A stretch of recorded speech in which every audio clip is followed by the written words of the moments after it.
បាក់ដើរស្ទៀតបើសិនជាមានបងប្អូនយើងដែលទាញតម្លៃកាដែលខ្ញុំដាក់នៅលើអេក្រង់នេះត្រូវនឹងបានរង្វាន់ពី Philip Bank អញ្ចឹងតោះទៅខ្ញុំអត់ទៀតអានឯងលេង challenge មួយបានបានតាបងមាន challenge មួយដែលចង់លេងខ្លួនឯងណា challenge នេះគេដែរហ្មងខ្លួនឯងជួយទាញតម្លៃកាដែលបងស្លៀកពាក់នៅក្នុងថ្ងៃហ្នឹងពី$10ទៅដល់$1000តើខ្លួនឯងទាញថាតម្លៃប្រហែលមួយ set ខ្លួនឯង scan មកបានហើយស្ទាប អូខេជឿតែខ្ញុំស្ទៀវហ្មង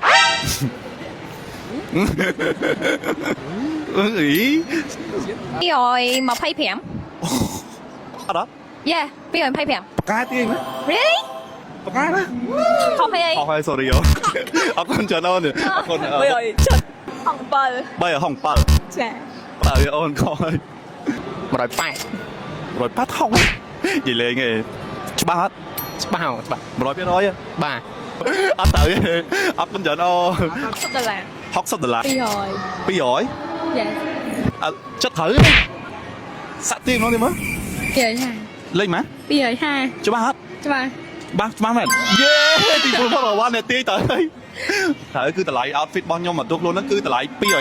$250ចូលរួមសោកស្ដាយអូនបងមានកាដូពី Philip Bank ជូនទៅដល់ណែបាទថ្លៃអត់ទៀតអូឡើងជូនហ្មងទឹកហើយនឹងឆាត់ជូនណែដែរឥឡូវគឺយើងរកបានអ្នកដែលឈ្នះហើយណាអញ្ចឹងយើងចង់ដឹងថាតើតម្លៃដែលខ្ញុំចំណាយទៅលើកាអាថ្ងៃហ្នឹងខ្ញុំជាម្នាក់ដែលសំចៃឬមួយក៏ជាម្នាក់ដែល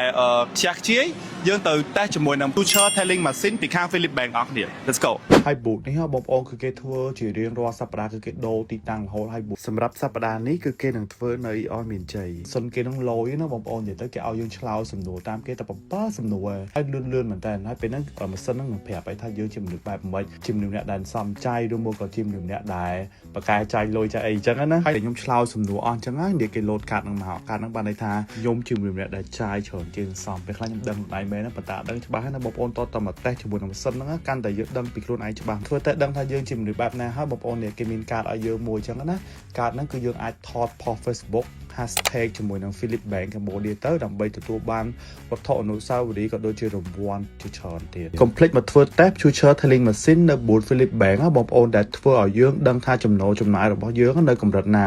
ហើយក៏មានឱកាសឈ្នះ giveaway និងវត្ថុអនុស្សាវរីយ៍ជាច្រើនទៀតណាព័ត៌មានបន្ថែមសូមកុំភ្លេចតាមដាន page Facebook របស់ Philip Bank Cambodia បាក់ដើរស្ទៀតបើសិនជាមានបងប្អូនយើងដែលទាញតម្លៃកាដែលខ្ញុំដាក់នៅលើអេក្រង់នេះត្រូវនឹងបានរង្វាន់ពី Philip Bank អញ្ចឹងតោះទៅខ្ញុំអត់ទៀតអានឯងលេង challenge មួយបានតាបងមាន challenge មួយដែលចង់លេងខ្លួនឯងណា challenge នេះគេដែរហ្មងខ្លួនឯងជួយ